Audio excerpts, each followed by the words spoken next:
Welcome to another episode of Acts of the Blood God, an independent RPG podcast. I'm your host, Kat Bailey. Joining me, as always, my lovely co-host, Nadia Oxford. Hello, Kat. Happy Pride. Remember to stand for the Pride flag and kneel for the Animal Crossing. Happy Pride, Nadia. It's a beautiful rainbowy day, indeed. It is. It's actually a very nice day out here. Also joining me is my equally lovely co-host, Eric Van Allen. As my first act of allyship this June, I have learned HOTTOGO. You can take me hot to go. Wow. Wow, well done. You're ready for the recital. I'm out here trying to help out. And the chat instantly knows. Good job. We have really fostered a community here. Yep, it's June.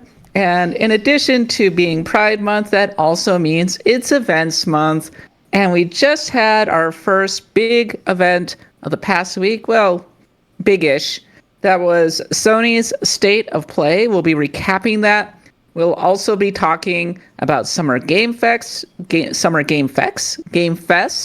We'll be doing our Xbox preview. We'll be previewing all the stuff that's going to be coming up in the next week and what our plans are for Acts of the Blood God, in addition to everything else that we always do during this podcast. It'll be a great time.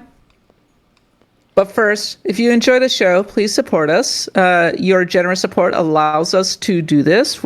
You can get the show ad-free, and you can join our Discord for just $1 a month. It's over on Patreon, patreon.com/bloodgodpod.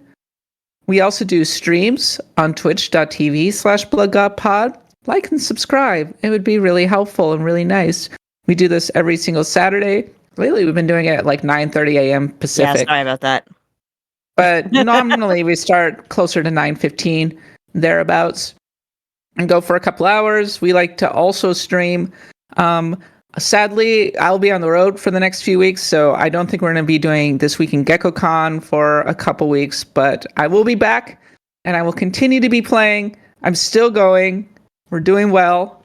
We're into June in This Week in GeckoCon, so that's very exciting. We've made it to the next level of the big tower and everything, so go check that out. We have merch at shop.bloodgodpod.com. Get your t-shirts. We got a cool Pride t-shirt and a cool Pride mug if you want to celebrate Pride in style. So go check that out over on the shop. And a few other housekeeping items. First of all, Pantheon of the Blood God, the vote is complete. And we are doing OG month, True Pioneers. Mm-hmm. Which means we're playing Wizardry, Proving Ground of the Mad Overlord. Oh boy!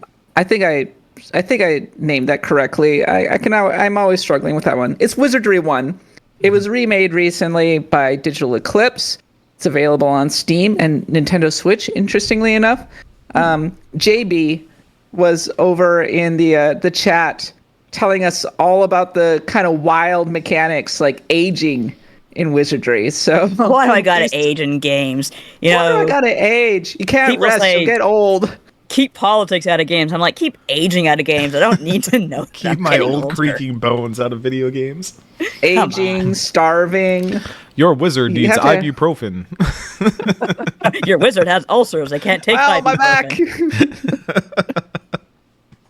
We'll be playing that all this month over on the Discord, over on our monthly club chat. We're also going to be recording our Pantheon of the Blood God on Monday at around 5-ish p.m. Pacific, and we'll be doing 13 Sentinels, Aegis Rim, which I am frantically trying to finish because I'm told that I absolutely have to finish it in order to be able to talk about it. So I'm getting close.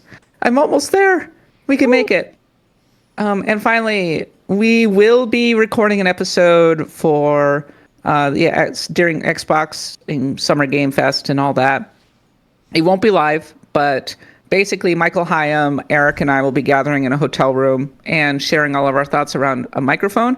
However, Eric, you have some plans. You'll be on the ground. What are you going to be doing? Tell me all about it.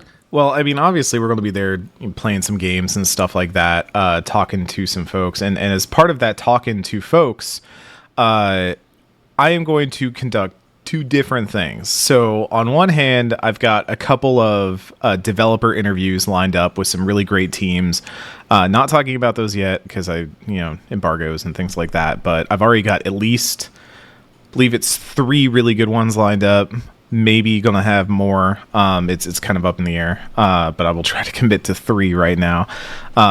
In what way that pans out, we will see. But I think one of them at least is going to be very exciting for the folks at home who like their smaller games. I did try to focus on like generally smaller games. Cat is going to be seeing a lot of like the big AAA stuff. I'll see some of it, but I wanted to make sure we also took some time to go see some of the like smaller stuff that is going to be at SGF, the indie devs and stuff like that, so we get kind of like a wide swath. I'm really looking forward to talking about a lot of that once we're there. Also, I'm just going to have my old trusty Tascam recorder, and I'm just going to run around SGF whenever I have free time, or whenever I see people, or whenever I'm at these, events later and stuff like that, and be like, hey, you want to chat for 5 minutes, 10 minutes, be on a Blood God pod, just answer some questions about RPGs in general, RPGs in the industry, and then we also have a question bucket that you, the listeners at home, can contribute to. If you are a backer of our Patreon at any level, you can access both the Patreon page or the Discord where the link for the Google form is, and you can submit questions, and these will be for anyone I can encounter. So that could be a developer, that could be a publisher, somebody who just works in the industry somewhere, a journalist, a personality, just whoever wants to talk into a microphone with me for like 5 to 10 minutes about RPGs. If you're listening to this and you're in the industry and you want to do that, come find me at SGF. I will have my Tascam on me at all times, prepped and ready to just record stuff on the fly. We want to just make it a big chat and kind of use it as a reason to both kind of have some fun talking about RPGs at SGF. And also kind of like, it's like a time capsule almost, right? It's like, where does the industry at large think that RPGs are at in the year 2024? How do they feel the industry is going? What do they want from RPGs moving forward? That sort of thing. I think it'll be a really fun time capsule, and also a fun way to hear so many different voices that you folks at home might be interested in hearing about RPGs from in a quick flash fashion when we've got them available. So look forward to that. I think that's going to be really, really fun. And ask your questions in the question bucket. And I will have, I don't know about a bucket. I don't know how reasonable that's going to be. Please make it a bucket. Just get a bucket that from like the I was thinking like one of those pails that you get like that kids take to the beach, like kind of like a brightly colored pail, like because it's got to be able to.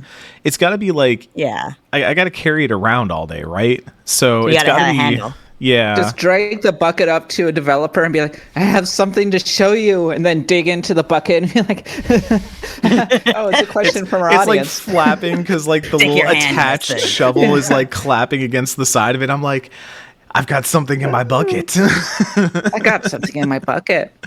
So that'll be a special that's going up, I think, on Wednesday or thereabouts. We got lots of cool stuff. So look forward to that, especially for our backers on patreon.com/bloodgodpod.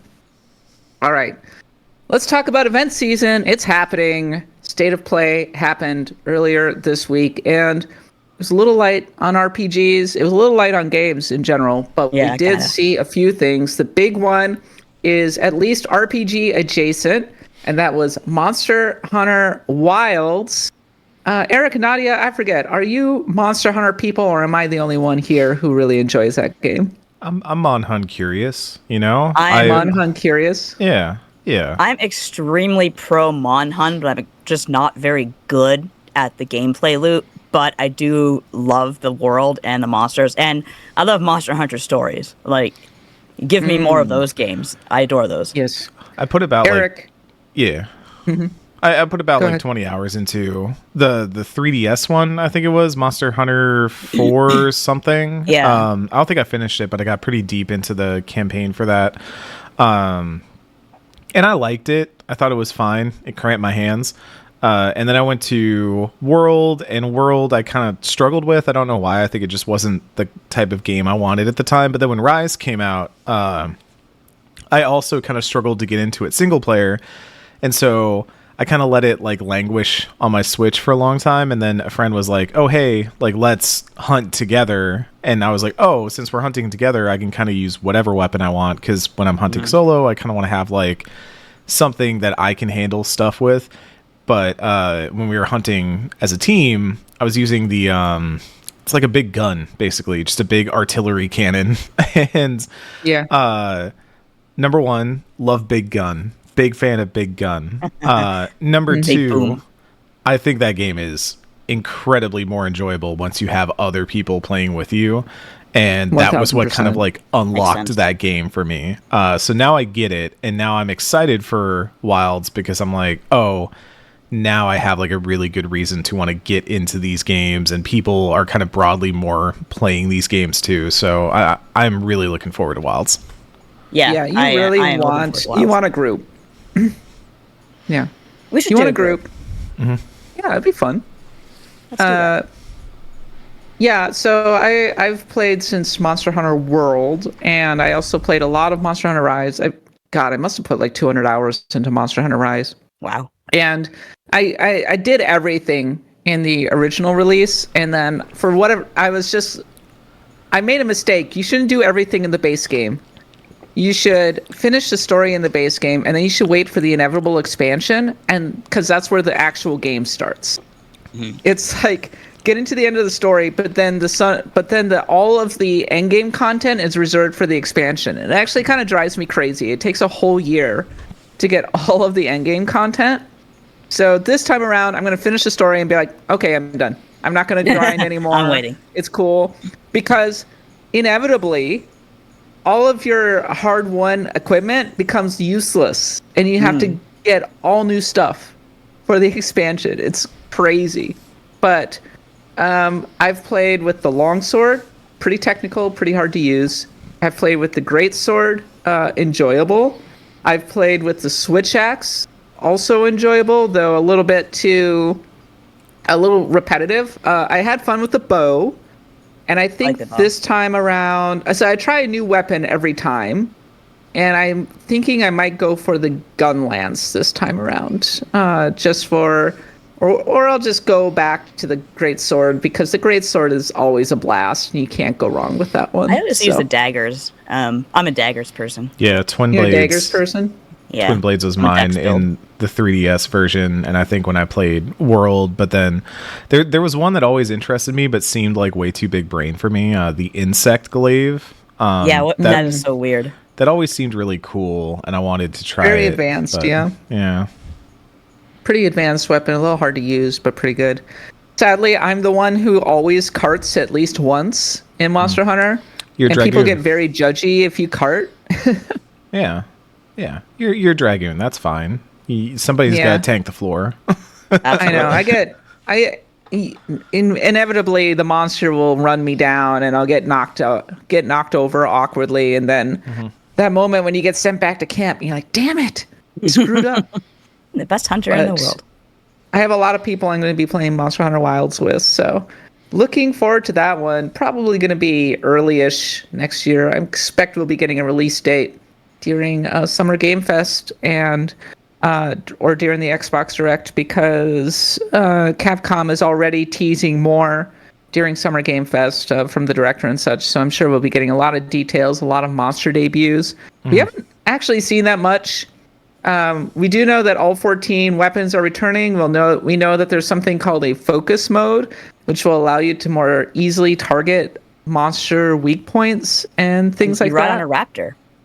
You ride on a cool raptor instead of a dog. I kind of miss the dog, but I like the raptor too. I like the dog. The raptor's all right. I'm team pup.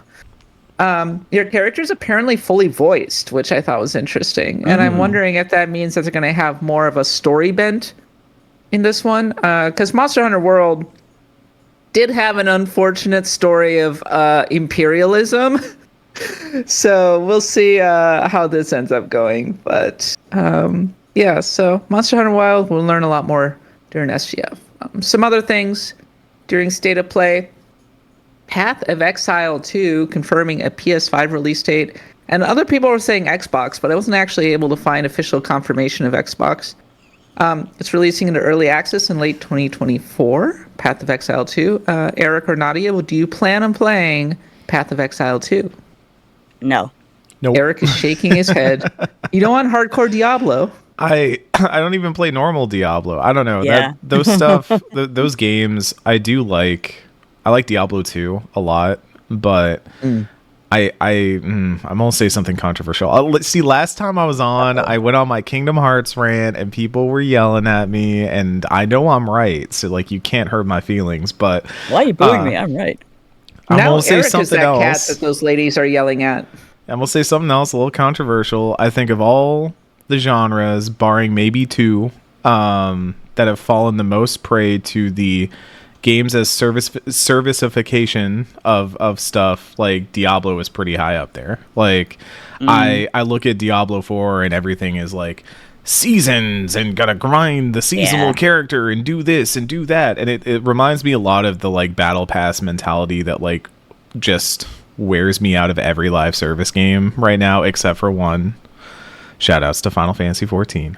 But I just get like really exhausted by that stuff, and so I see it in Diablo and I'm like, I'm sure there is probably a pretty good game there, but like that's the presentation that's being given to me, and clearly they're catering to the people who want that. I'm happy for them, but that's not really what I want.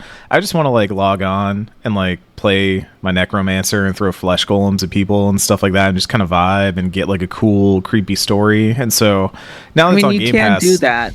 Now it's on Game Pass, I might actually try it. I think that's also the flip side of it for me. So maybe I will try it and see if it does that. But like, it does feel like that stuff feels so easy to just live serviceify and turn into that like constantly evolving thing that like Destiny and other games are, that just end up eventually burning me out, that I just always stayed away. Well, Path of Exile 2 is interesting to me for a couple reasons. First of all, maybe it's a little bit different from Diablo 4 in that Diablo 4 is all about the extremely broken builds, and I think Path of Exile 2 is maybe a bit more action focused. It still has the complicated builds and everything, but in particular, they really are putting a premium on things like the dodge roll and stuff like that. Yeah. And in that respect, it actually reminds me a little bit maybe of Hades, question mark. So it kind of reminded me of that too when I was looking at it. Yeah, so that instantly makes me more interested. And historically, I think they've kind of gone out of their way to try and avoid the live service grind.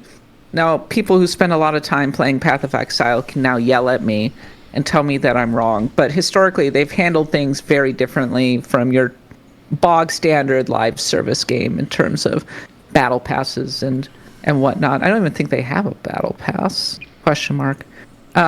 But generally speaking, people have been pretty happy. They have like a whole in-game economy, which I found pretty interesting. But generally speaking, the people who run grinding gear games, it's obvious that they really love games, and one of their like guiding lights has always been to make a really good game and not to screw over players, and not necessarily thinking in terms of pure monetization and whatnot. And I think it's taken them a very long way, and that's why Path of Exile is so popular. So I think Path of Exile 2 could end up being very popular when it comes out.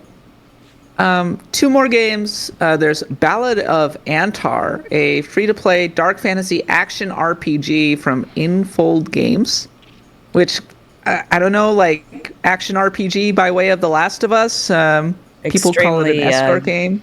Genshin Impact, darker, grittier. Let's throw some games out there. Genshin, Last of Us. Yeah, that's two nuts and gum together at last. Ellie, I rolled an SSR. This one's glowing gold, Ellie.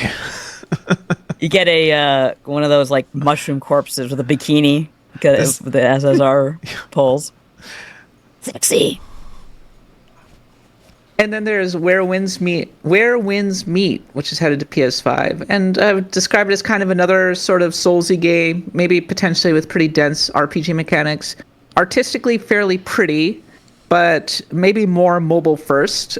So it might have a little bit of that jank going on. But it's gotten some hype. It's been doing pretty well in terms of the interest over at IGN, at least. But have y'all even heard of Where Winds Meet? And is there literally any interest in these like sort of series of games that, I'm sorry to say, look very similar to one another, are clearly trying to go for the open world Souls audience? It's a lot of those games recently that I feel are like, I call them Lords of the Fallen likes, because it doesn't even feel like they're going I mean, they're going for Souls, but Souls is so disambiguated from what it originally was at this point. Even FromSoft is not really making Souls anymore. They're making open world Souls. They're making very like Zelda 1 inspired Elden Souls. Ring. Shout outs. I cannot wait for that DLC.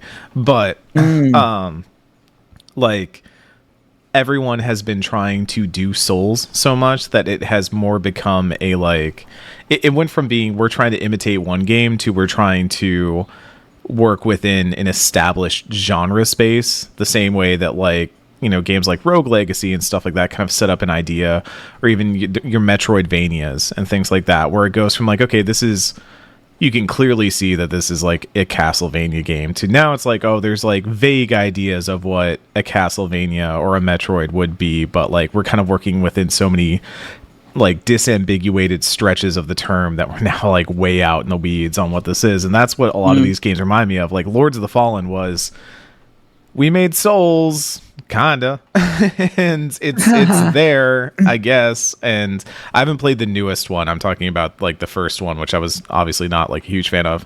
But a lot of these games are just kind of popping up. I keep getting contacts for them and reach outs. I'm always like, I'm sure y'all probably have some good ideas and stuff like that, but it feels very like we are just trying to do Souls in the aggregate almost. Like I want to see something at this point, same with the Metroidvania or other like really overly done genres at this point, where you've got to have that like X factor. What is the thing that makes you different from everybody else doing this? Because there are so many people doing this, and you do have to have something a little bit more original than we're doing a Souls.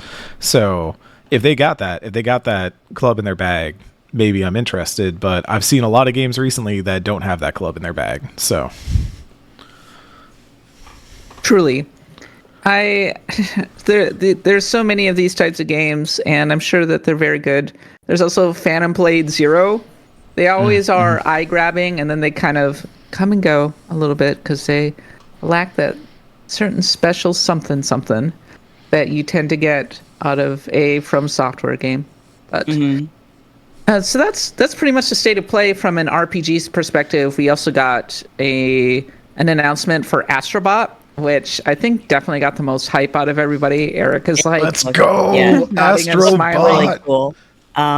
I like the original. It was more of a tech demo, but even that was very charming. And it's just, Sony is so up its own ass that it's nice to see it like having fun with its old franchises again and referencing like, hey, it's Parappa the Rapper. You're never gonna get a new game, but at least you remember him. Not everything is The Last of Us. And it looks a little Mario 3D Mario World-ish, and that's fine, I guess, if you're going to steal from the best. So it should be fun. The only thing I'm worried about is I know for a fact that this is going to screw up my controller so badly, which already has drift problems, but it'll be worth it. HD Rumble. Yeah, I'm going to finally turn all my haptics and stuff back on just for this game and this game alone, because I trust Asobi to do it right and not break my triggers. Blowing up a controller for. Yeah. Great game. I never played Astrobot Rescue Mission, the one for VR, but I did love the tech test, Astro's Playroom for the PS5, and that really made me love. I think for years Sony has wanted its equivalent of like the nostalgia franchise, because Nintendo has stuff like Smash Brothers where they can be like, look at our lineage, or even Mario Kart. I think you can consider in the same vein at this point, where it's like, they get to just use their lineage, their franchises, to build something new and kind of, you know, largely appeal to people based on the idea that like you get to play as all these characters that you know and love. Sony has tried that before with stuff like PlayStation All-Stars, and I don't think it really worked for a myriad of reasons.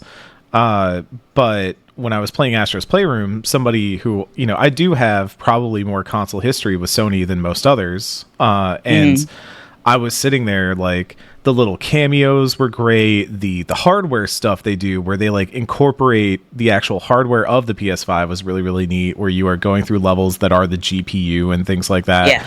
Then also you're getting collectibles that are old Sony peripherals and consoles and pieces of history. And it looks like a lot of that is returning because we see like, you know, shots in that trailer of all the little astrobots carrying around pieces of Sony memorabilia and stuff like that. And obviously the part where he rides a PlayStation 5 into space and stuff like that.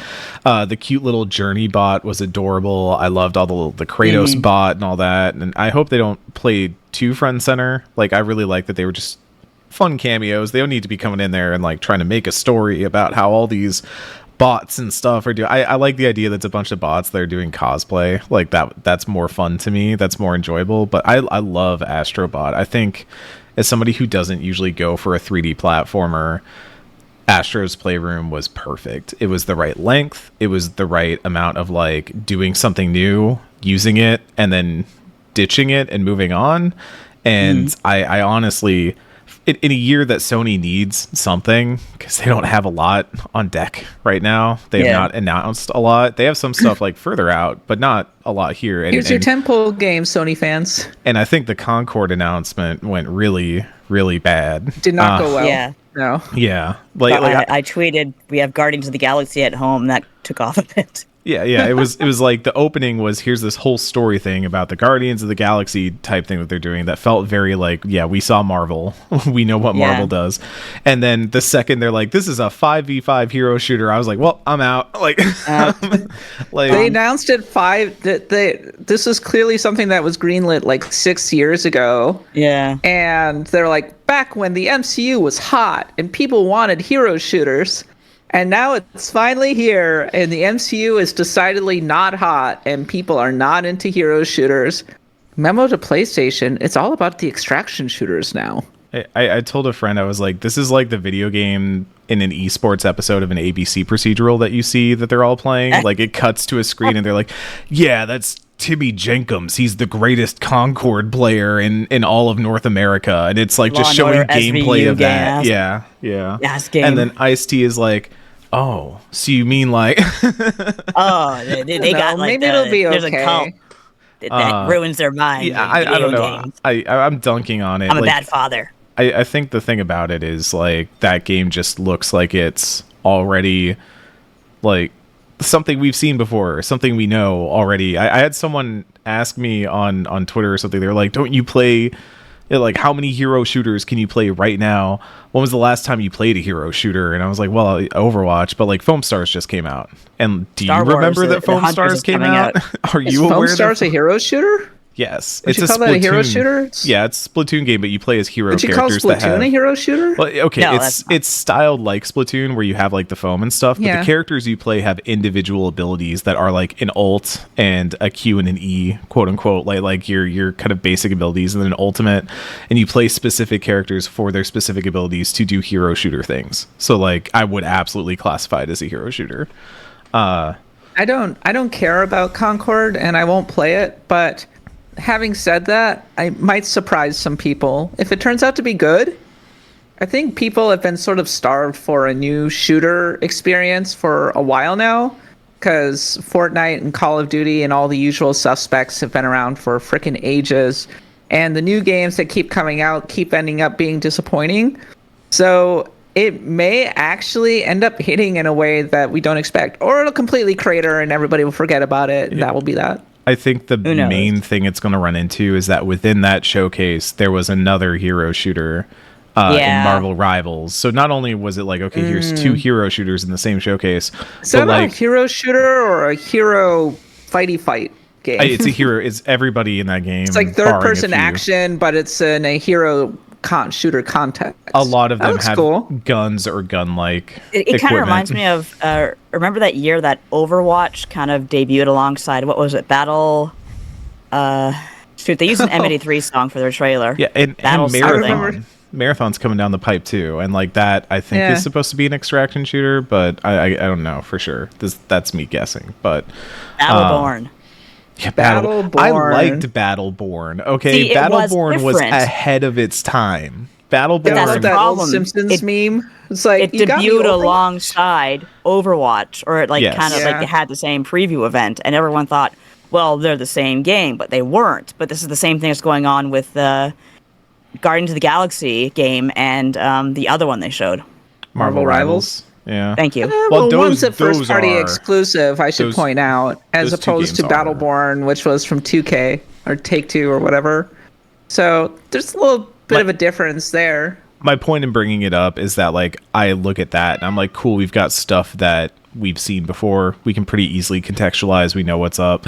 Astrobot, fresh, fun, exciting. Like, really, I love seeing Team Asobi do anything. And I don't know, this year especially, like, we haven't even had that many AAA games, but I still feel a lot of, like, I don't know, I'm worn out on a lot of what Sony puts forward as its first party catalog. And so when they do something like Astrobot, I'm like, yes, please, like, do stuff like that. I get really tired of most other, like, third party games and stuff like that, or first party games from Sony, because they kind of all follow in a mold to some degree. They're all stuff that feels very familiar to me, and Astrobot at least is something that we haven't had a lot of, and I'm very excited about. So A lot of comments about how this feels like when Sony was still fun and still putting out fresh and inventive stuff before they closed Sony Japan Studio. Yeah. Remember when Japan Studio was open? That was a great time. Yeah. Everything wasn't kind of a dour third-person action game in which a big person is protecting a little person. Remember that? So Sad daddy games. sad dad games. Third person. So hey, over the I'm in shoulder. I'm here for Astrobot. It does. You were mentioning how it captures PlayStation nostalgia, and Sony's been trying to find what that means. Here we are. It's the nostalgia game. So Good luck to them. looking forward. Actually, looking forward to that one. I'm less like excited than other people, but I do think it looks really joyful, and I think we've been looking for an uncynical, joyful game in this era of incredibly cynical Drek. And you contrast it a little bit with Concord, which does feel very cynical, very chasing the trends, versus Astrobot, which just has a very strong sort of identity. And I think that really speaks to people. So did you all see that story, by the way, about Pixar I just like saw that looking- before coming on. Yeah. About Pixar. doubling down on sequels and mass appeal? Finally. You're getting Incredibles 3. You're getting Inside Out 3. You're getting a Finding Nemo 3. All of Still the can't threes. find him. Still can't find him. So- The little bugger got lost real good. Freaking Nemo. You look Uh, on top they of the said- closet. There he is. They looked at the results of Turning Red, Luca, which came out during the pandemic gonna era and say, didn't even get full They didn't theatrical get releases. full theatrical releases, but they got great critic scores. And then they looked at Lightyear, which was the cynical franchise movie, but tanked, and said, let's do more of that. It's like, let's do less autobiographical movies, and let's just go for the franchises. Let's stop doing relatable Pixar. movies. So That's it's the same my- thing they did with Star Wars, where they took out, like, instead of doing, like, complicated topics and talking about things and feelings, let's do Drek and slop. Shiny things. Lobotomizing these franchises. So Andor was pretty good. But go back to our post-show last week where I held forth on Star Wars for quite a while. Did you listen to that one, Eric? No, I saw the comments. I saw the response. I was like, oh, I saw the comments. I missed one hell of a post show, it sounds like. It was me haranguing Logan for 30 minutes because he was like, I like the prequels. And I'm like, oh, you like the prequels, do you? Yeah. Oh, they're Poor Logan. They're fun. I don't know. Yeah. We have now learned that things could get worse. Is how I feel about the That prequels. is true. They I have to look can, at they it that can. way. Let's be Although- very... Acolyte looks good. I am Acolyte cold looks alright. and dead inside, but Acolyte looks like it might be a fun time. Carrie Ann Moss can carry a lot, so We live in a dark and weird time, but we did get a Call of Duty X Gundam collaboration for some Yeah. reason. So, how popular is Call of Duty in Japan? I I don't know why they're doing a Gundam collaboration, but it's the weirdest and dumbest thing I've ever seen. I just want to show it to 2010 Cat and be like, look what's happening in 2024. I think it says a lot that the collaboration is like two very OG Gundams, and like the Zaku and the RX-78, I think is what it's called, the original OG Gundam. And then the Ariel, and that like says everything. Kat, were you following the Tumblr wars? The Tumblr wars? Oh, Super Hulock thing resurrected again? A little bit. So there was, and chat, please correct me if I'm getting this wrong. There was a shipping turn. You know how GameFAQs used to have that, like, who's the coolest character ever and stuff like that like Sephiroth would always win or whatever. Tumblr was doing a shipping tournament that people could vote in, like the best ships. And a very famous supernatural ship, which was Castiel and Dean, Destiel, was getting blown out by Yorine and Suletta, the two girls from Witch from Mercury. And it was a huge thing because it was like, here is Tumblr, the place where Destiel famously just took over. Supernatural fandom just dominated, and we found the silver bullet that can dethrone it, and it's the Witch from Mercury lesbians, and we love that for them. But it also goes to show that like this is like G-Witch got real popular real fast, especially in the West, but even in Japan, like it's huge. So the fact that the collaboration, even in a game like Call of Duty, was Ariel and then two others, I don't think that was just because that's the most recent Gundam thing or whatever. I think that was very much a recognition of like, people go hype for the Ariel, go hype for G-Witch.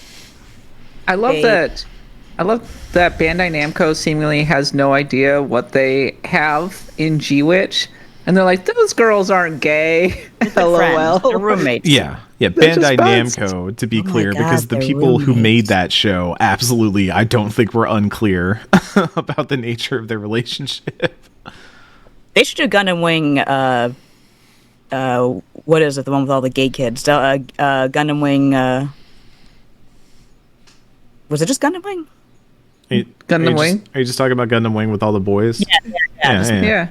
Make that the collaboration. Put all the cute pilots in there. It'll take off. Let's go real 90s. Yeah, let's do that. I'm actually surprised they didn't have Gundam Wing and Gundam Ariel, because at least in the US, Wing is the nostalgic one. I think Wing was the nostalgic Call of Duty one. Bros. Yeah. Iron-Blooded Orphans feels more in line with Call of Duty. But maybe the RX-78 and the Zaku are a little bit of a weird choice. But then again, it is Bandai Namco dictating terms, and they're always going to go for those are classics, the OG. Though. Yeah, they're very like visually discernible for a reason. But I do think the Ariel is like one of the better like main Gundam designs we have seen in the last few generations. So I like the Ariel design and the Calibarn, but I don't think they would put the Calibarn in there. I actually like the Iron-Blooded Orphans one. And it's very different. Thunderbolt, I think. Yeah. You know what game Most I miss? Gundam Evolution. Gundam Evolution was a really good video game, and I wish it didn't can't believe how fast it died. Yeah, I really enjoyed that game. I've actually been logging into Gundam versus Extreme versus Maxi Boost on my PS5 recently, because it's just there. Sadly, nobody playing it anymore. And from what I can tell, the only way to get matches is if you go on a Discord and specifically ask people to go into rooms, or you go into the Japanese server and there's a full eclipse and things align just right, and you might be able to get a match on console. Planetary alignment, yeah. What do they call it when all the planets that was a digression. That was a digression. So let's look ahead to what to expect over the next week. June 7th, Summer Game Fest. And among other things, we can probably expect a fresh look at Dragon Age Dreadwolf, which is coming out. It's probably looking to come out sometime this fall based on how things are shaking out with EA's timeline. And it'll be a big moment for BioWare, which has been badly in need of a win for quite a while now. they got a big boost from Mass Effect Legendary Edition, but this is their first really new game since what, Anthem? And, oh dear. Yes. Yeah. Oh dear is right. And as we all know, Dragon Age had a pretty fraught development and has gone through many different iterations that at one point actually got canceled. So there's a lot to prove, I think, with Dragon Age. Mm-hmm. Yeah, I as the BioWare person, maybe more so here than most other people. I really feel like this is a big moment for BioWare in terms of like they have a lot of expectations put upon them for this, right? Like this is their quote unquote return to form. I know that Mass Effect is like further down the line, but Dragon Age Dreadwolf is what we're calling it. Dragon Age 4 is essentially like this has been in development for eons, eras at this point, and it needs to come out. We've barely seen anything from it, which has not been the most like promising thing on the like fan side of like they keep just every year either like, remember Solus? He's gonna be the bad guy, and like we all played Inquisition a decade ago. We understand. Like, a decade ago, we remember. Our memories are dusty now, but we remember.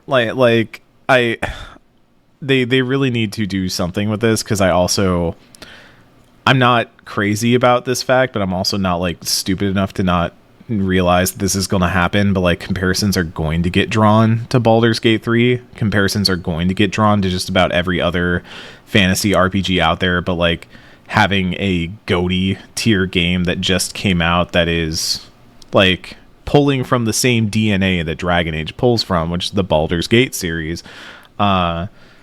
that's like stiff comparisons you're going to be put up against. Tough comparisons. Yeah. Tough comps. Mm-hmm. It'll be interesting. And then on June 9th, we'll be getting Xbox. And maybe we'll my wedding see anniversary. Maybe we'll be seeing a little more Fable.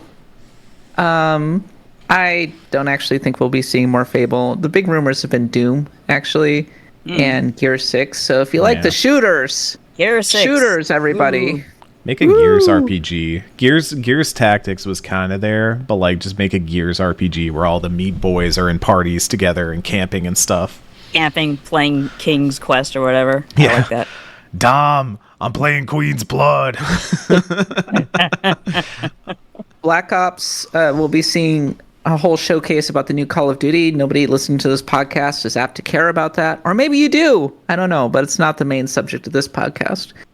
And then we'll also be getting a Ubisoft Forward, which is happening on June 10th. And that's where we'll be seeing Assassin's Creed Shadow. We'll be seeing Star Wars Outlaws. We may be seeing a couple of other games. I personally, Star Wars Outlaws, I thought I was out. They keep dragging me back in. I'm actually kind of interested in this game, even though it's just going to be a Ubisoft open world game. Yeah, no. There will be lots of stuff on an overworld map, and the action will probably feel a little weird. But gosh darn it, I want to play it. It looks okay.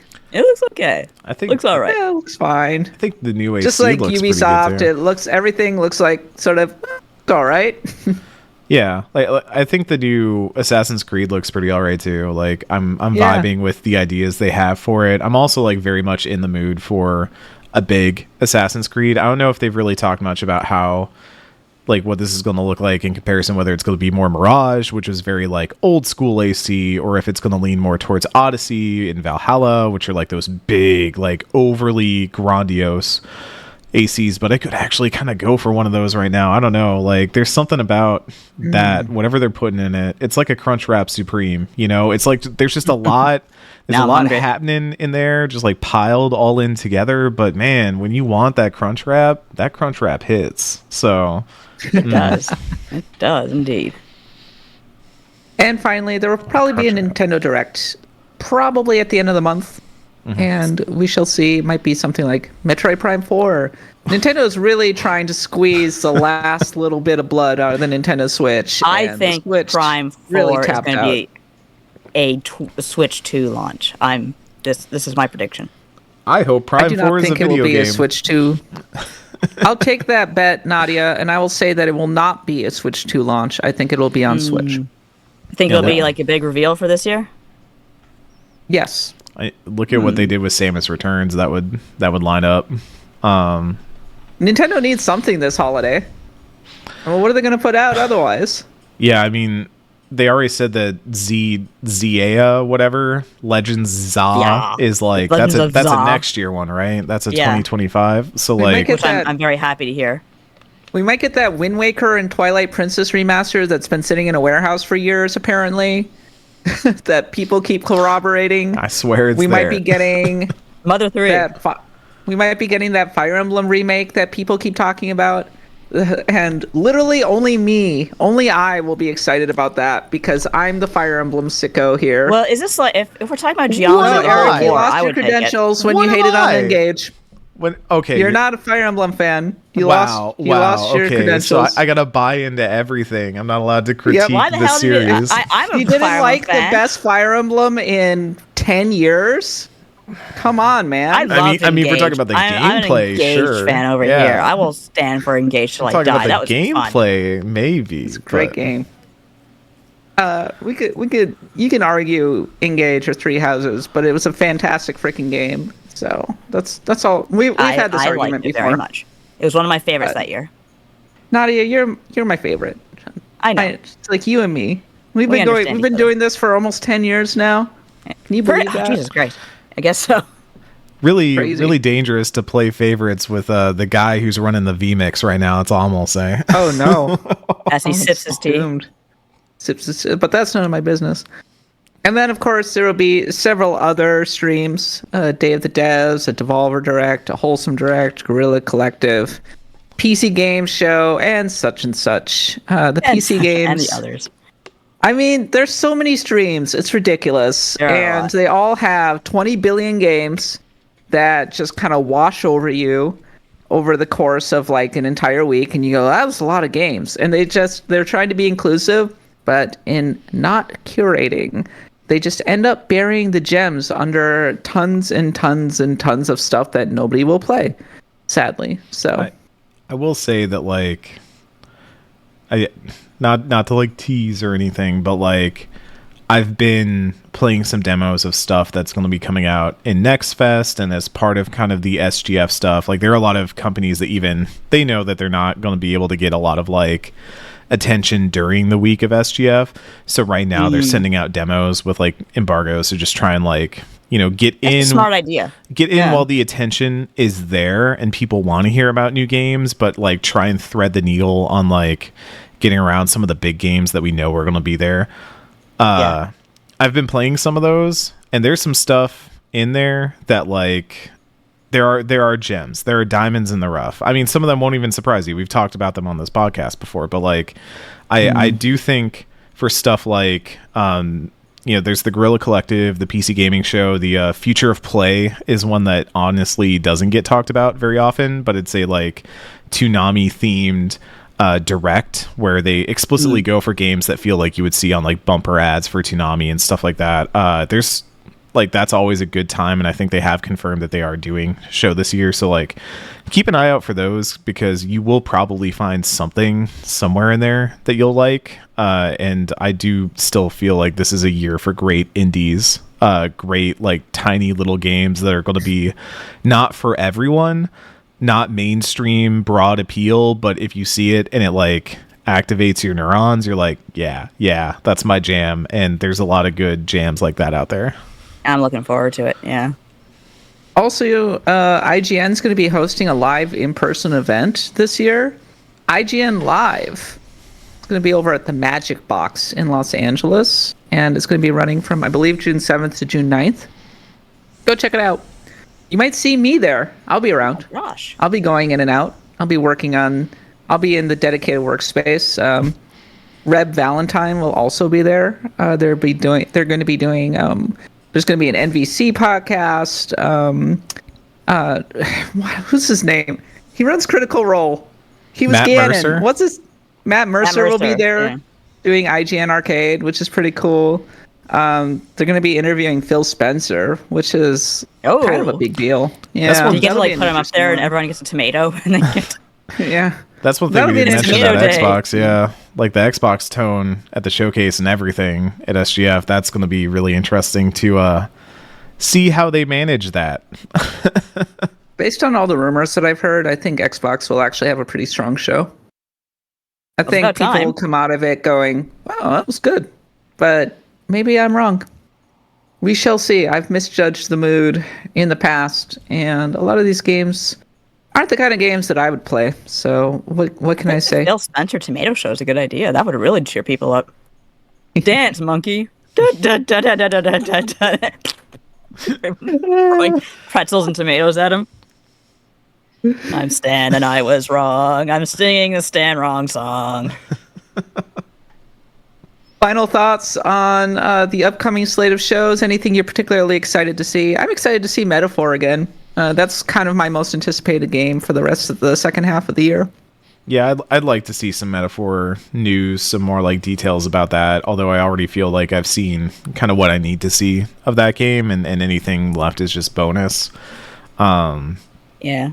I don't know. There is one. They recently confirmed that Sparking Zero Dragon Ball will be showing some more stuff off at SGF, and I am falling into the Sparking Zero hole. The Budokai Tenkaichi is back. So many Gokus in this one. The Gokus. The last trailer was like, here's Cauliflaw and Kale, and then Goten and Trunks, and they're all fighting each other. And then, of course, they fuse. So now we have Kefla and Gotenks fighting each other. None of these words are in the Bible. And they're all doing their fun moves. Like Gotenks is doing the ghost attack and the volleyball volley with Piccolo. And Kefla has like the 6 spinning key discs that she has that she throws. And then they cut over to like Gogeta and Vegito and Fuse Zamasu like fighting each other. And the whole thing was just about like, we've got fusion characters, but it just reminded me that like, I don't know what it is, but there's something about smashing all these Gokus and Vegetas together that it's good. It tickles a part of my brain that just loves this stuff, and I'm very much in the mood. Like, I love Dragon Ball FighterZ. I don't think it's going to be nearly as in-depth or complicated or competitive as Dragon Ball FighterZ, but the Budokai games were fun because it was just everybody's here. We have so many Gokus, and you can make them all fight each other, and we're just going to lean into the fan service elements. That looks great. No, there is one Dragon Ball game that had dating sim elements, and that was Dish. I would date Videl. Yeah, it was only with the like female characters of the cast, so it was like Bulma, it's kind of boring. Videl. 16. Oh, she'd kill me, but I'd date 16 so fast. 16 is a different one. 18 is the one you're probably. I would date 18 16, has though. the blonde hair. 16 is the big guy. Yeah. Yeah, that guy. Gohan. You must. When I was at actually my brother's birthday party, it was a whole big family gathering, and one of my brother's in-laws, like an older kid, like hadn't seen him in a long time. We start talking anime, and we start talking Dragon Ball. And it's like my parents were there, and they thought we were talking a different language, because I'm like, oh, I like Beerus this and Wiz that, and my mom's just like, I'm brain damaged already. What are you doing to me? Well, that's it for our State of Play recap and our preview of SGF and Xbox. Next Monday, we will be recapping everything that happened over the weekend, so please look forward to that. And also please look forward to Eric's big SGF on the ground special, roving reporter Eric Van Allen. Okay, it's time now for a series of random encounters. Zenless Zone Zero will launch on July 4th for PS5, PC, and mobile, and honestly, I'm kind of looking forward to it. Aiden Chronicle, it's getting a patch. It will resolve the graphics settings problems. We'll be also getting more story expansions, various packs. Marissa, Sane, and Marcus will all get chapters. So if you're an Aiden Chronicle fan, that will be maybe a nice little injection of additional content. I don't know if they've fixed that quest that allows you to get every single character yet in the best ending. I think they did. I think they did a long time ago. We should probably fix that one if they haven't. Yeah. PlayStation 5 has apparently been Sony's most profitable generation to date. Good job to them. Cyberpunk 2077 development has finally finished. The Yakuza creator says the series was flat out rejected in its first proposal. And finally, Dragon Quest III HD 2D finally being teased again, could be coming soon for PS5, Xbox, Switch, and PC. That's Nadia's game of the year right there. Let's go. Yeah. I don't know if it'll be hands-on at the show, but I'm jealous if anyone gets to play it. Because it won't be me. I won't be there. Nadia, I'm bringing an extra bag. I'm just putting you inside here. Don't worry. Okay, I can fit. Yeah, I put a layover into Canada. Yeah. Like those little bag dogs. I mean, honestly, I just kind of want to play the fan-translated version for the Super Nintendo because I really like the graphics on that one. Also, yeah. That's the first one I played, actually. Also, some of the sickest box art on the Super Famicom. Maybe just a tiny, like 1% below the Dragon Quest V box art, which is the champion in my mind. But there is a rumor really high up there. That we're looking at, as Mango also brings up here. There is a rumor that we're looking at Dragon Quest 1 and 2 as well as 3 here. I haven't heard anything from the tittle tattle, but I'm not as plugged in as you guys. So I hope so. I would absolutely love a trilogy. And I mean, to be fair, in the trailer that we saw, they mentioned Dragon Quest. Didn't say specifically 3, just something like The Legend Begins. So we'll see. The thing I would say is that all of the rumors I have seen so far are very based upon speculation and assumption rather than somebody saying, like, I have a source or whatever. Right. And I'm always going to caution, like... not saying that it couldn't happen. I'm just saying, like, understand where your information comes from and set expectations accordingly. That is always... We're waving the pride flag for this. The source is gay, therefore it's good. We have confirmation Dragon Quest is gay now. You cannot play Dragon Quest unless you are gay. It was one of the fairly well-known leakers on Twitter. It was either Kioro or Midori. It was a Midori saying it. I'd only seen people saying it because they were like, oh, they said the Erdrick legacy, and Erdrick is a thing from 1 and 2 as well. So that but if there's a leaker is really saying, the one focused around Erdrick. It would make a lot of sense because the original Dragon Quest III pulls a lot from the original Dragon Quest. So there's plenty to be gained from playing all 3 in a row. I think it's sort of the original trilogy, right, Nadia? Yeah, it like, I'm not saying it wouldn't be easy. Obviously, it's game development. It's not easy. But if you have that engine in there and you're already basing it on games that have been done, and of course you could do quality of life balances, but they do have a very strong basis. These are games that Japan has done like over 50 times, so they probably could do it all. Square can probably do it in a sleep at this point. But I would love to see a trilogy like with 1, 2, and 3. Watch them release it and make us buy all 3 separately. Yeah, I was going to say they're going to pixel that would be remaster a very Square move. Yeah. That would fit with the ML. Especially after the pixel remasters. Exactly. Yeah. Yeah. And I'll buy it. Oh, I'm scum. I'm capitalist scum. I'm disgusting. I hate this. I disgust even myself. Standing at the line at like Best Buy being like, I don't enjoy that I'm doing this. That'll be $59.99. She'll get the deluxe edition with the Erdrick statue. Oh yeah. Like I've got the giant Fire Emblem thing with like the fake NES cart and all that. Oh, I got that too. Cool. We're all sitting on my shelf over there. Yep. I don't know if I've shown this off recently, but I have a original Final Fantasy XIV A Realm Reborn collector's edition acquired from Japan by my good pal Alex Van Aken. Brought that over as a gift for me. That's nice. What a nice gift. Yeah, it looks gorgeous up there. It's fantastic. We all have our vices, is what I'm saying. We all have our things that we go. I do have a Graha Tia statue, so yes. Ooh, a Graha. My son. We're now rolling into the tavern, settling down by the fire, talking about what we've been playing, what we've been watching. For me, we're heading into the Pantheon on Monday, and I'm trying to wrap up 13 Sentinels Aegis Rim. All of my characters are more than 50% complete in terms of their actual stories. Some are at 80%.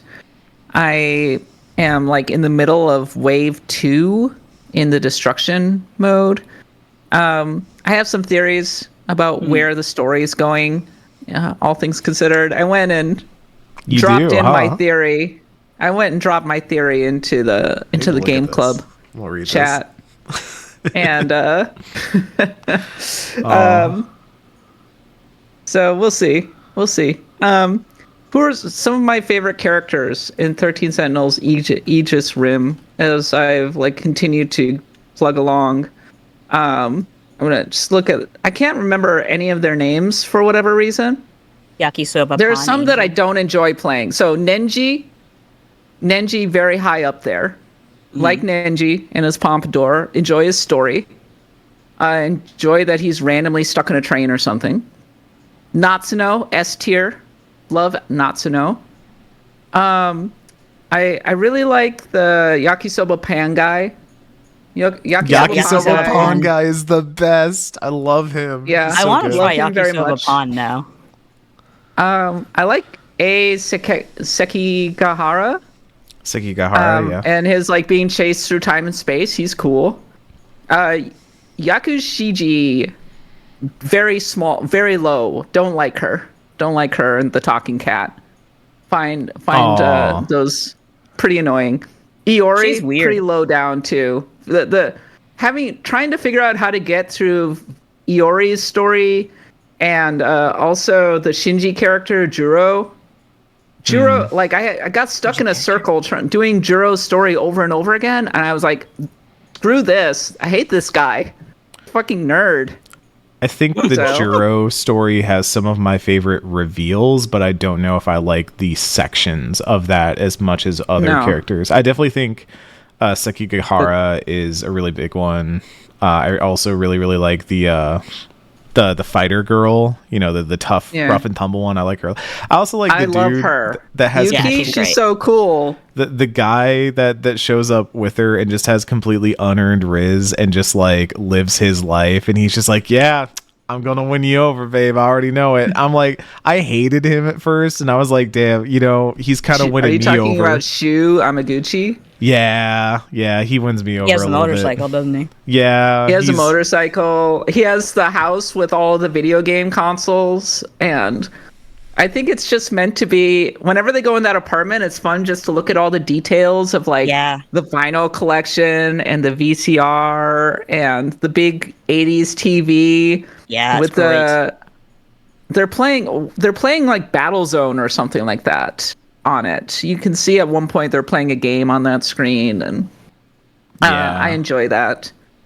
This dude rules. Yeah, it's the story is ambitious.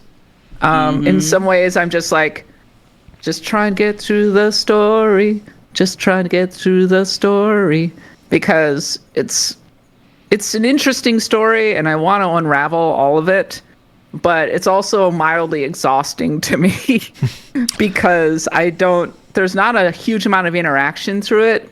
So mostly I'm just enjoying the vibes and listening to the characters talk and going, oh. And more, I'm just picking a character and going through their story rather than jumping around a lot. Yes.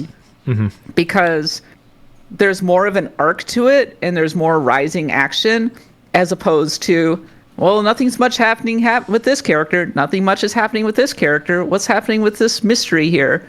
As opposed to, as you get further and further into different characters, more and more interesting stuff starts happening. The Tomi story, Tomi Kisaragi with the red glasses and the braids. Yes. Yeah. One of the more mind-bending stories out of all of them. Mm-hmm. I don't know what's real. Her stuff is all over the place. Yeah, it is. That's like fun. I initially did not like her as a character, and I still don't know if I'm like wild about her as a character, but I think her story is the one that like messes with your head pretty frequently. Her and then the like very stern like student council president looking guy, the like glasses guy who's always, you never get his chapters, and then like when one pops up you're like, oh, I just unlocked something. Like something is gonna happen when he comes up. So yeah. As a dick. And so many of these stories are very Noted. seem connected to some sci-fi trope. Like Tomi makes me think of Ex Machina in many ways.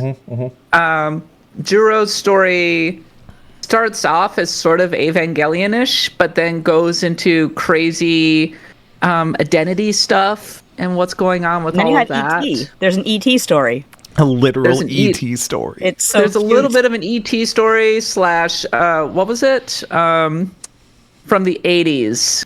Oh. There are a bunch of stories from the Short 80s, circuits, like batteries not included. That was Yeah. cute. That was cute. I think it was filmed in Cute Toronto. little story. I- where they're protecting the little robot. I Yeah. will say a lot of 13 Sentinels feels like it was written by somebody who just had so much love for like the Macross Gundam, Yes. like 70s to 80s, like anime era, even stretching into the 90s. Like there is so much love for that time, and you feel it reflected in a lot of those different stories, even the ways that they play out, like the different tropes that they run into. Playing that, honestly, I think subtly is what started pushing me towards, hey, maybe this stuff is all right. And then y'all really like flip the switch when you maybe do Summer of Gundam, and I was like, oh no, this stuff rips. This is really good. Now I'm just down the rabbit hole. But Good sci-fi yeah, for sure.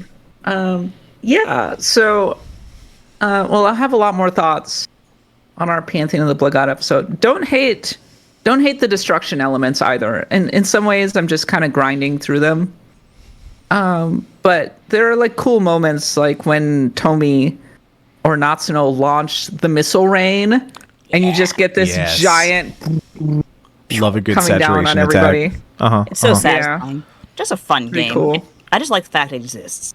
I like the move It's that some pretty. of the close quarters pretty. combat units have, where they like basically get a buzzsaw out, and you just literally Yeah. see their icon go like, "Arr," and like literally just tear through a mech. It's so good. Yeah.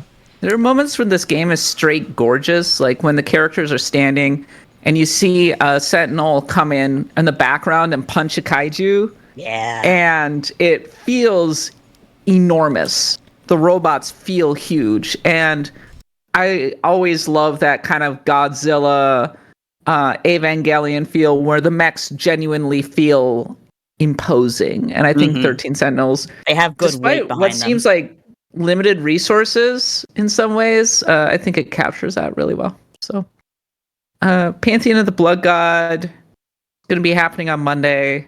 Going to try and finish up 13 Sentinels this weekend. I don't think I'm that far away. You said you're at Ultimately. like wave 2. Let me look. Middle of Isn't it wave four 2. waves? I don't remember how many waves there are. I'm looking that Middle up of right wave now. 2. All of the characters above 50%. Some at 80%. So you're getting there.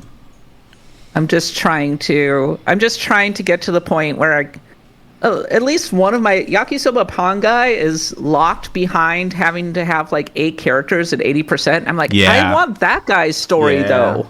Oh, but that Come on, he's the fun. The end of that one might be like one of the last story scenes Yeah. you do, if I remember right, because there's a lot that happens in that one specifically. Oh, And I it's, mentioned it's that, peak. It's so good. I mentioned that Natsuno is one of my favorite characters. It's a sporty track girl. But I did a lot of her story, but then it was locked for quite a long time behind getting past Battle 5 and Wave 2. And finally I got through it. And now it's like, okay, now I can do Natsuno's story again. But now I'm just trying to get everybody else's story up too. So I'm about ready to go back to her story at this point. I But- would say you've got one more big wave of destruction stuff. So you're about probably 2/3 of the way through the game. Okay. But I think Well- it's also very finishable from where you are. So Yeah. It Got a goes lot, pretty I fast. got a lot to play, but I've been cranking through it, just trying to play as much as I can on my Steam Deck via remote play. So it's been a good time.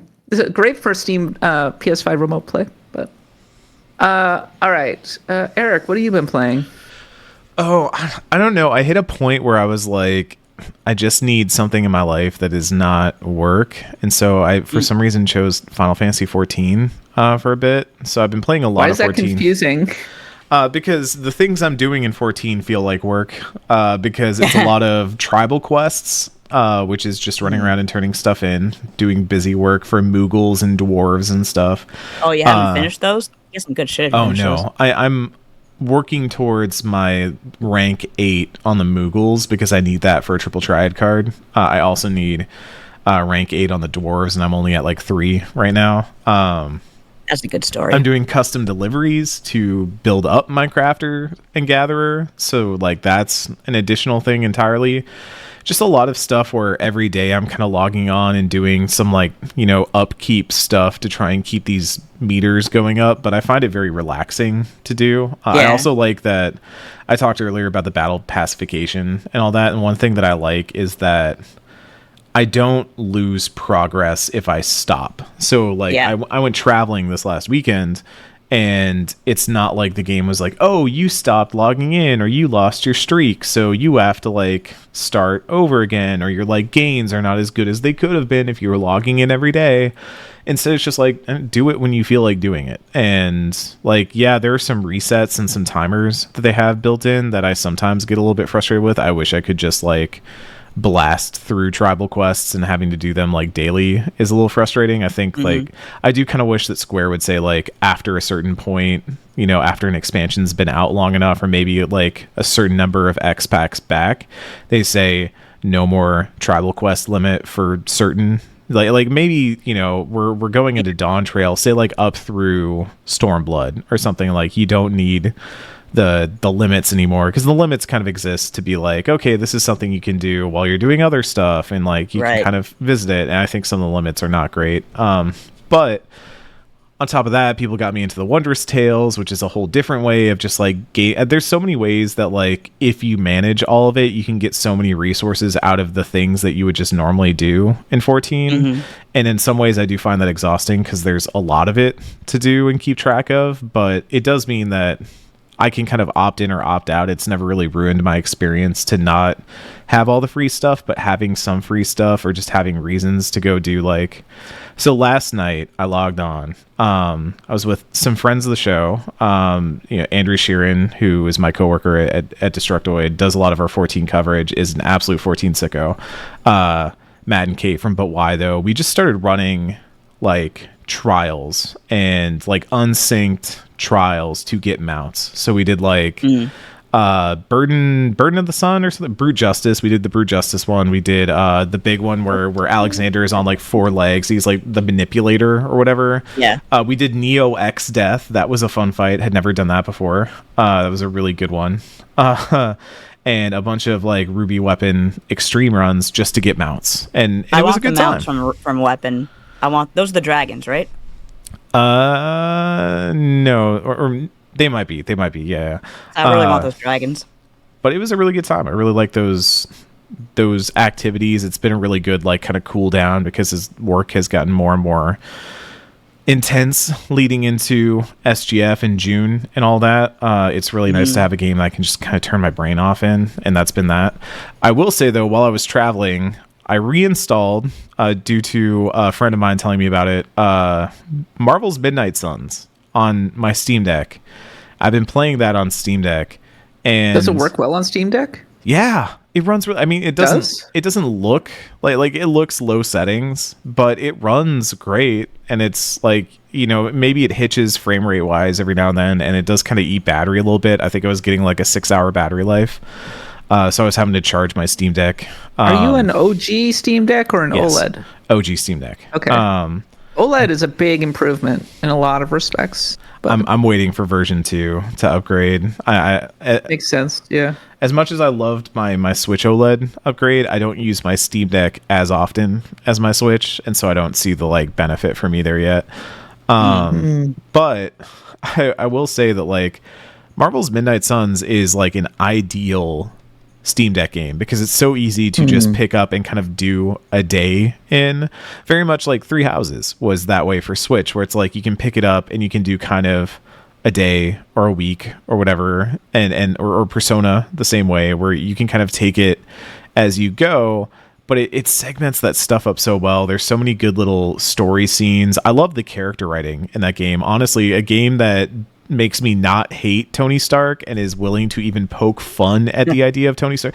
And I'm an Iron Man fan. This is the weird like dichotomy of Eric right now, is that like I really like Iron Man as a character.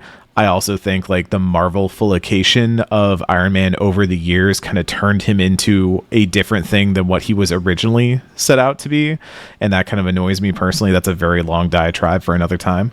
But I love the version of him that they have in Midnight Suns, where he's like totally the like doofy billionaire dude, but like kind of tries to act as like a father figure to like Peter and to Ghost Rider. They have like a great segment where you're kind of like hanging out in the chop shop with them, and Ghost Rider doesn't like want Tony Stark around because Tony's going to be like, you got to do everything perfect, you got to do it all right, and we're going to bring in all this fancy tech. And Ghost Rider just wants to work on his car, you know, he just wants to hang out and listen to some tunes, drink some brewskis, like work on his car.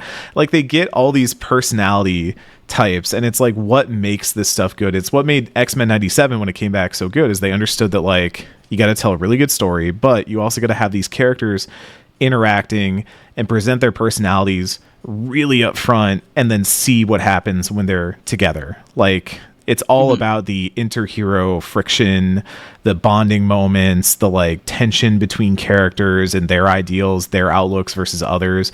I think Midnight Suns nails that so much. And then the card battling is actually really fun. So like I think that is, if you have a Steam Deck, you need something to play on it, Marvel's Midnight Suns is fantastic. It was on sale the other week, I think, for like $11 or something. And I was just sitting there like, there's no reason to not play this game. If you have sat there and you have wanted a good Marvel game and stuff like that, like Guardians of the Galaxy and Marvel's Midnight Suns are stellar. They're so good.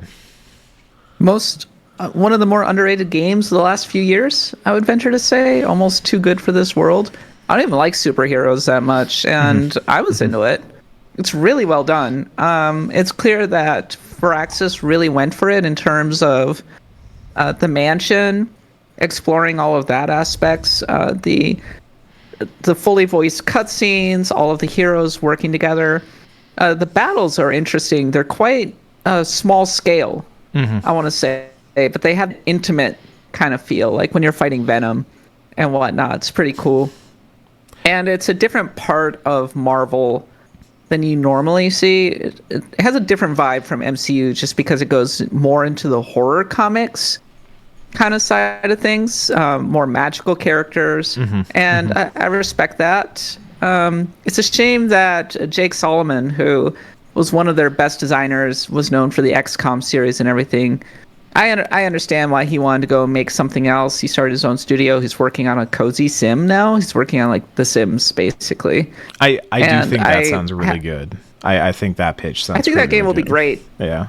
But there's also another part of me that's like, I want another XCOM. Give me XCOM 3. I was looking at that.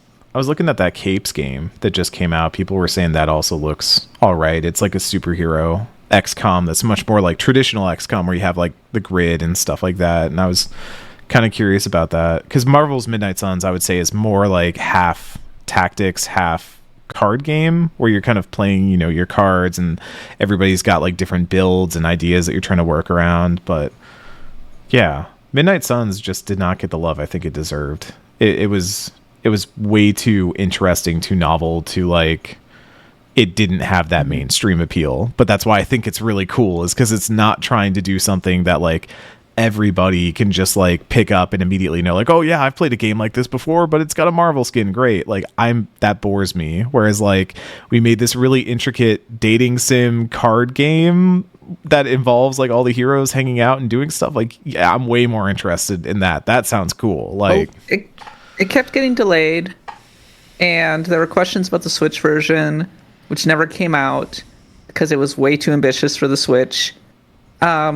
And Take-Two clearly had no idea how to market this thing, which is not an uncommon thing for them, honestly. So it didn't get marketed very well, and I think it came out at kind of a weird time of the year. Like, I want to say it came out in December. Yes. Yeah. Which made it a little difficult, because I think, it came out December 2nd. And I know that we were sort of post release window in a lot of ways. And I think a lot of the game sites were starting to look ahead to the holidays by that point. Yeah. And That so launch so we were already focusing on all the games that had already come out that holiday season. And I remember that being a fairly good holiday season. So, like, we were playing God of War Ragnarok and stuff. And so Marvel's Midnight Suns just kind of got overshadowed, I think, which is really too bad. But a great shout, Eric. Fully recommend. Also, it says here that you saw Furiosa. Do we want to talk about that in the post show? Can I say thoughts. one thing on the main show? So Sure. as part of this LA trip, I talked about it before we got on here. I went to go see Angel City FC. So I got to see, they were playing the San Diego Wave, and I got to see Alex Morgan, a football player I very Women's soccer, very much let's enjoy. go. Got to see her play live. That was fantastic. It was a great game. Had a great time. I also, the next day, we had done a press event for a thing I can talk about later. But after it ended, it was like, middle of the afternoon, early evening, and we were like, okay, like everything's done. We gonna go get dinner and drinks later tonight, maybe. We're like, one of my friends was like, hey, Furiosa is playing at the Chinese theater, like the theater in LA. We should just go. And we thought we were just going to sit in like one of the IMAX theaters or whatever. We sat in the actual, like, the Chinese theater, like the one that you go to, and it's the place from all the movies that you've always seen and stuff like that. And it was incredible. It was an amazing experience. We could talk about Furiosa in the post show. I think that's good post show content, but like seeing a movie in that place was incredible. It felt like walking into film history. So that was very neat. If you ever have the chance to do so, theaters with personality.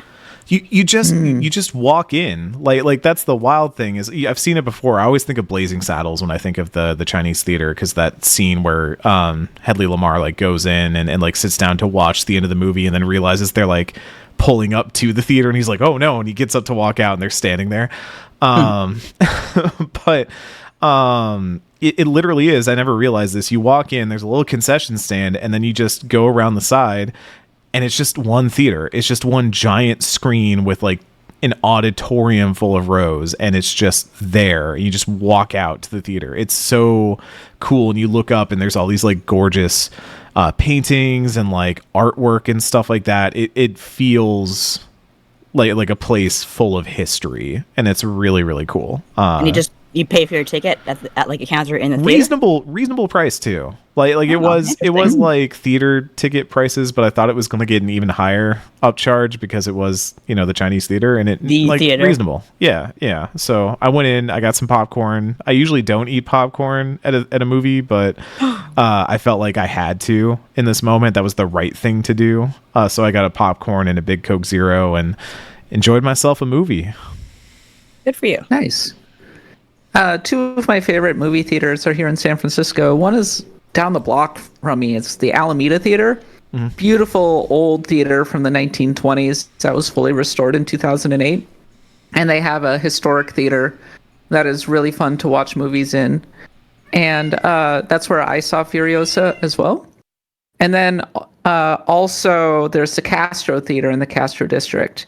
And one of the best movie-going experiences I ever had was seeing Milk, which was about Harvey Milk, the gay icon, first gay elected official ever. He was elected in San Francisco to represent the Castro and the hate. And it was right when I had first moved to San Francisco. I was sitting in this historic Castro Theater, watching Milk, seeing scenes that had been filmed in the Castro. It was like about San Francisco history. People were laughing along to all the San Francisco references.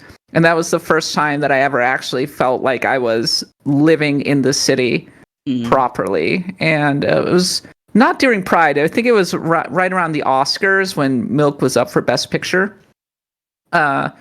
Really, really memorable movie-going experience for me, and really sort of endeared the city and its history to me in my heart. So That's happy nice. Pride, everybody. Nadia, what have you been playing? As I put down on the forum, I've been playing Thousand Year Door nonstop, and I'm getting closer to the end. I just got Admiral Bobbery, who's a Babam, and God, Nintendo just loves giving tragic stories to Babams. I don't know what's why they hate Because they Babams. blow up? They're naturally tragic characters. Yeah. They kind of are. Yeah, it's 'cause like they die. Well, I mean, no, every it's, character dies, but the thing with bombs, I think the way they're depicted is that, like, you know, they just blow up and they come back, and I think they insinuate that teenage bombs tend to go off more than adults because they're stupid and young. But no, it's just a great game. It's so funny. Like, for me, Thousand Year Door is like one of the best written RPGs of all time. I'm just always laughing. There's always something great going on. Battles system is a lot of fun and uses like all the characters. I just got Vivian, so I like Vivian very much. And yeah, really enjoying myself. That's really all I've been playing. Even Final Fantasy 14, like Eric said, it's a great game if you need to put it down for a bit and you need to go back. Like, it's very easy to get back into, except everything in my store is going to be like, you know, taken off the charts, and my animals are going to be really mad at me, but they'll get over it. So yeah, Mario all day, every day. Woo! And that's it for the tavern. Nadia, take us home. I have kind of a weird story. Like, I guess it fits in with Pride. When I was in grade 2 or 3, it will surprise you very much to learn that I was very messy with my writing, my drawing, my everything. And the teachers gave us a assignment, you know, draw a Canadian nature scene, you know, like snow, caribou animal, you know, just stuff like that. So everyone kind of goes and gets a ruler to draw their ground. And I'm like, I can't be bothered with rulers. I'm not doing this shit. So I drew like kind of a, you know, a bumpy ground, freehand. And, you know, I put in some animals and I put in some trees. I did like to draw. I just was, you know, not great with following in the lines and whatnot. So we hand in our drawings, and I see everyone has this like perfectly straight ground because they all bothered with rulers, and I'm like, ah, crap, I'm gonna get in trouble, aren't I? And the teacher, sure enough, holds up my picture, and I'm like, oh, here we go. And she's like, you know, this is a great example of, you know, how you should view nature. See, the ground is very bumpy. It's like kind of like there's snow on there. It's nothing in nature is really straight. And so I'm like, oh, phew, thank God. I just like, I did the right thing by being a lazy asshole. But, you know, it actually kind of made me think, even back then, like, nothing in nature is really binary. Nothing is 1, nothing is 0. Not to say you can't have people on those ends of the spectrum, but there's a whole thing in between. It's just, yeah, this year I kind of realized I'm genderqueer, and I always have been genderqueer, and that was a very interesting realization. And like a lot of people who played Final Fantasy XIV and played a female character and realized, oh, I think I'm trans, I kind of got to thinking, like, when I play RPGs, I always play a male character, and I always wonder to myself, like, what does that mean? Like, obviously it's saying something about me if I always go for the male character. Like, am I trans? And I'm like, no, I'm not really trans. I don't really have that feeling. Like, I do feel like a woman, like, you know, just like a assigned woman at birth. I never had a conflict with that. My conflict was with being expected to act like what society considers a straight female, like makeup and the certain clothes. And there's like, I think, one picture of me in a dress, and I was 3 years old. And after that, my parents were not getting dresses on me anymore. And, you know, I didn't really play with girl toys, quote unquote, but didn't really play with boy toys either, quote unquote. I liked animal toys. I like gender neutral things. And so for years, my entire life, I've been like this. And then finally I realized, oh, there's a name for it. You know, genderqueer. I feel like I have, you know, I do feel like a woman, but I do have this, you know, kind of male presence in me. And frankly, it's actually really great to have if you want to be a writer, because I think I have a good voice in me for writing a male character as well as female character and everything in between. So, yeah, it's who I am. It doesn't really change who I am. I still like to be addressed by she and her. Nothing really new there. And yeah, I just wanted to point out that it's all hormones.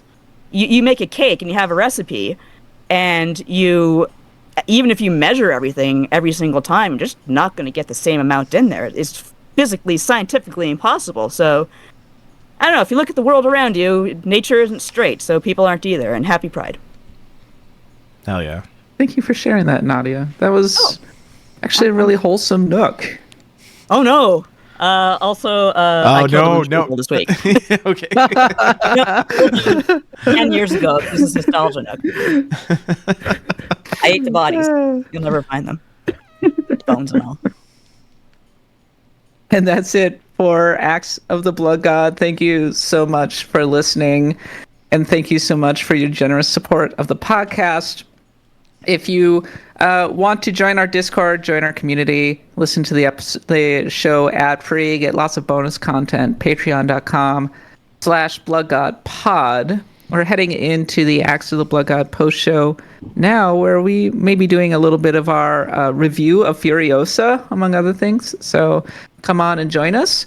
We'll be joined by our lovely Stars of Destiny, who are currently over in the Discord. And this week we're joined by Amy, Anthrax Bees, Criminal Justice, or one of our intrepid mods, Drew RWX, Flashback 2012, Harvest Lunatic, Mango Alts, Spyrus, and Stargazer. Thank you so much for your generous support. Next week we'll be back to talk about, oh boy, here we go, Summer Game Fest and Xbox and Ubisoft Forward and all of that jazz. So you can look forward to that. We'll also be doing our Pantheon of the Blood God special on 13 Sentinels Aegis Rim, where you can get my final thoughts on this one, and we can decide whether it deserves to go in the RPG Pantheon. Please expect the voting to happen soon, and the monthly game thread is now up for Wizardry Proving Grounds of the Mad Overlord. So go help out, go play. JB has a lot of tips for you. I'm looking forward to getting into it. That'll be a fun game to play on the road in June. It'll probably be really frustrating and terrifying because I can barely get through Etrian Odyssey, let alone Wizardry. So dungeon crawling time, folks. You asked for it, you're gonna get it. All right.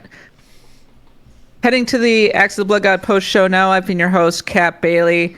Thanks so much for listening. And until next time, for Nadia, Eric, and myself, thanks for listening and happy adventuring.